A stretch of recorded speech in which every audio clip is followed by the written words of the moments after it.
سلامونه او نیکې هیلې افغانان وروڼو ته د خوا کې ما قسم لګلی او دا ویډیو هم در باندې ګورم.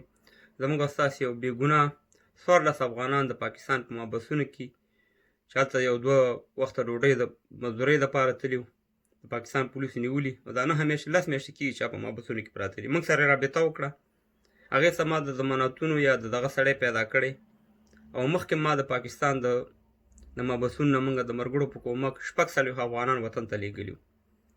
نو دغه خلکو په موږ باندې غږ کړی، په موږ افغانانو باندې، خصوصا چې په خارج کې څوک دي چې زموږ غم وخوري، ځکه زموږ د غم څوک نشته دی. نو موږ د دې د ضمانتونو دپاره او د دغه دپاره طارق افریدي ورور مخکې ما سره په دې کې کومک کړی و.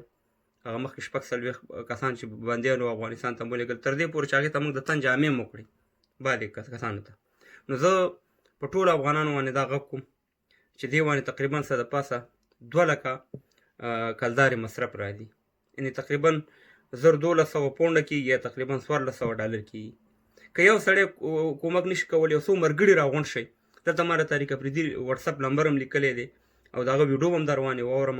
نو دغې سره رابطه وکئ او چې دغه افغانان الله یې اسره ده او موږ او تاسې ته مخ دي، ځکه سفارتونه کونسلګریانې هېڅ کار نه کوي افغانانو وروڼو.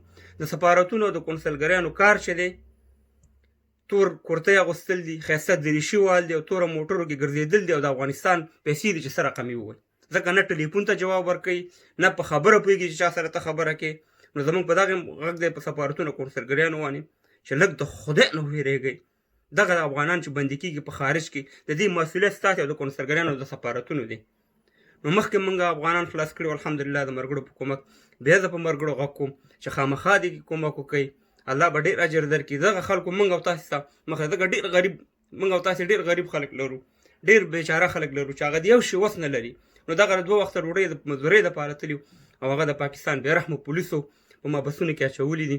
14 کسان یې دا ویډیو هم وګورئ خپله، دغه د وټساپ نمبر هم درته د طارق افریدي در کومه، ده سره رابطه وکړئ. او د دې نه علاوه چې څوک په حکومت کې کار کوي، زه هغې ته وایم چې اتمر صاحب یو که بلي دا سفارتونه دا کونسلګریان ستاسې کار نه کوي.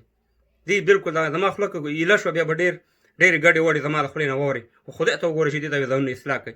نو دا ویډیو واورئ په اخره پورې د طارق افریدي ورور چې ما سره په مخکینو کسانو کې 40 کسان چې خلاص شوي په هغې کې هم کومک کړی و، هغه موږ وطن ته اړولي و. دغه 14 کسانو خبرې مو واورئ او د طارق افریدي ورور خبرې مو واورئ او دغه ټلیفون نمبر دی، په دې کې ورسره خپله رابطه وکړئ. ما سره رابطه مه کوئ، د الله د رضا لپاره چې څه وخت کېږي د سره خبرې وکړئ او دغه کسان چې خپل وطن ته ولېږو دا ویډیو واورئ. نور هم په الله سپارم. خدای السلام علیکم، زیم طارق افریدي تاسو ورور تاسو ملګری.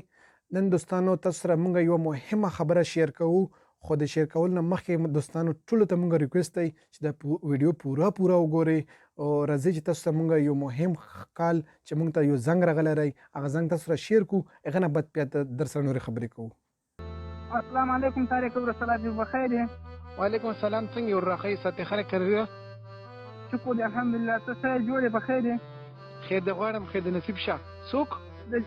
د للخانې د جېله خبره کوم ورور، افغانستان 14 نفر د 3-4 میاشتې کېږي په دې جېل کې بندیان یو وروره. د خدای څوک نه لرو بغیر الله بل څوک نه لرو. ده په داره ورور په موږ جاروګان وایي، موږ ده په داره خاک په سر ته به کوې خدای به کوي. د هغې نه مخکې مو خلک ایستلي د تذکیرې په حالات کې نیولې، تذکیرې لرو وروره، پاکستاني کاک لرو، خواریو د غربۍ طرفه راغلي په موږ جاروګان وایي، په موږ د خدمت کې جوړګۍ نه میلاوېږي، هېڅ شی نشته. د خدای ته په داره وروره طارق ورور مخکې مو خلک ایستلي په لیاز د خدای، اول خدای کوي دوم ته کوي ورور. موږ یې بس خاص وکړه ګرانه وروره. تاسو پاکستان کې چې کومه اسلام آباد کې امبیسي ده یا کومه کراچي کې کونسلیټ ده، هغې سره تاسو اړیکه نه ونیولې؟ هغو ته خبر نه استولی؟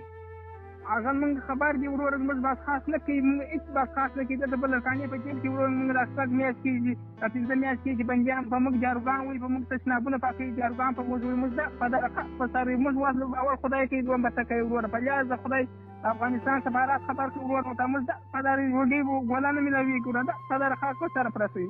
خواریو د غربۍ لپاره راغلي په افغانستان کې جنګ د خواریو غربي نشته، د 15 ورځو د خوارۍ لپاره راغلي بندیان کړي، د 6 میاشتې پراته وي، څوک بس خاص نه دي کړي.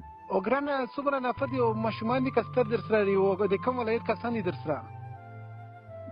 تخار ولایت را سره دي او د کندز ولایت د 2 ولایتونو خلک دي. هلته دا 3 میاشتې د 6 میاشتې په افغانستان کې واورې دي، بارانونه دي، د یوې خوا جنګونه دي، د بلې خوا یخونه دي، بارانونه دي، هېڅ څوک بس خاص نه. زموږ دلته راغلي 3 میاشتې کاغذان ټول د کاغذان کار مې کوئ، موږ یې نیولي دي.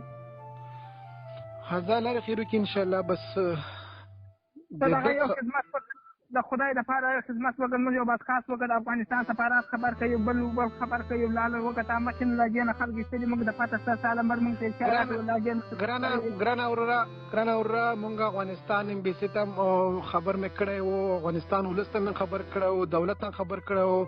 ساره یو هلکه دی چې په کیسه کې مې دی، خو زه الله به انشاءالله خیر سره خیر برابر کړي، الله به ترتیب برابر کړي انشاءالله. ښه تشویش مه کوئ. ښه فلې د خدای موږ یو چاره وکړه، موږ کور ته زنګ وروره هلته وروره په خدا که دومره ښه شته چې کور کې بچیان وخوري، زنګونو بغاړې راته ووایي د په دغه خاک په سارې موږ دپاره یو لار وکړه. فلې د خدای موږ یو بادخوا وکړه، موږ د دې نه وباسه. سمه ده وراره، ښه سمه ده، تشویش مه کوئ انشاءالله الله به خیر کړي. ښه سمه ده وراره، ځان خیال ساته. دوستانو د زنګ تاسو خبره واورېدې چې مونږ افغان ورونه په کومو مشکلاتو کې دي او په کومو تکلیفونو کې دي. دا شندې زنګونه مونږ ته د ورځې شپږ اته نفر زنګونه وغي د دغه زندان څخه، ځکه چې هلته زندان کې هر یو مونږ افغان ورور چې کوم دی هغه په یوازې یو کمره کې دی، هغو سره مختلف مشکلاتو سره هغه مخه راځي. مونږ په دې باره کې یو هفته مخکې ویډیو کړې وه د افغانستان د ولس دپاره او د افغانستان د ګورنمنټ دپاره، خو په دې باره کې هیچا نه اکشن وانه خستو، نه مونږ ته چا څه خبر راکو، نه د امبیسي د پاکستان کې چې کومه د افغانستان امبیسي ده نه هغې طرفه دغو ته څه مرستې خبر ورغلو، نه چې کومه کراچۍ کې کونسلیټ ده نه د هغې طرفه څه میسج خبر ورغلو. مونږ مختلفو خلکو سره بیا هم اړیکې ونیولې، خو د یوې د طرفه ورور طرفه مونږ ته نه ریسپانس میلاو شو، نه د مدد د مرستې خبر میلاو شو. آیا د اخر به د مونږ افغان ورور سره څه کیږي؟ دا په څومره مشکلاتو کې مونږ افغان ور په ژوند سره تیروي، او بیا مونږ وایي چې مونږ افغان سره مینه لرو، مونږ افغان ولس سره مینه لرو، مونږ افغانستان خوره را باندې ګرانه ده. که چیرې په دا نفرو کې یو د سفیر زوی وای، یا د ولی زوی وای، یا د کومندان زوی وای، یا د هر یو سرمایدار کس وای، په دغه کسانو کې په 14 نفرو کې، نو په رب درته قسم خورم چې میلیونه ډالر روپۍ مصرف کړي وای، خو د خپل زوی کې یو شپه نه تیره کړي. آیا دا خو مې تاسو ورور دی؟ دا خو مونږ افغان ورور دی؟ دا خو د چا بچی دی؟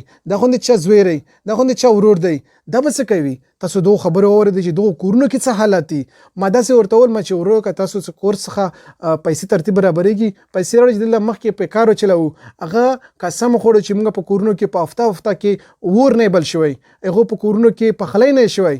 آیا داسې خو مینه نه کېږي یار چې ستا ورور په مشکلاتو کې رای او ته په مزو سره ناست یې، په خوند سره ژوند نه مزې اخلې؟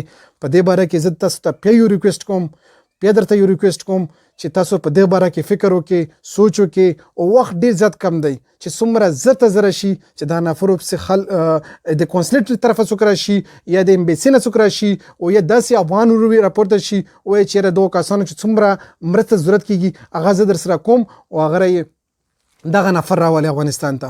نو تاسو ته بیا موږ یو ریکویسټ دی، دا ویډیو چې څومره کولی شي، که نور مرسته نشي کولی که نه دا مرسته خو کولی شي که نه، چې ویډیو په هر ګروپ کې او په هر ځای کې شیر کې، چې دا ویډیو سفیر ته ورسیږي، دا ویډیو ولی ته ورسیږي، دا ویډیو وزیر خارجه افیس ته ورسیږي، چې هر ځای ته ورسیږي. ټول ته موږ هیله ده دا ویډیو خامخا در سره شیر کې چې هر ځای ته ورسیږي. تاسو ټولو څخه مننه کوم. السلام علیکم.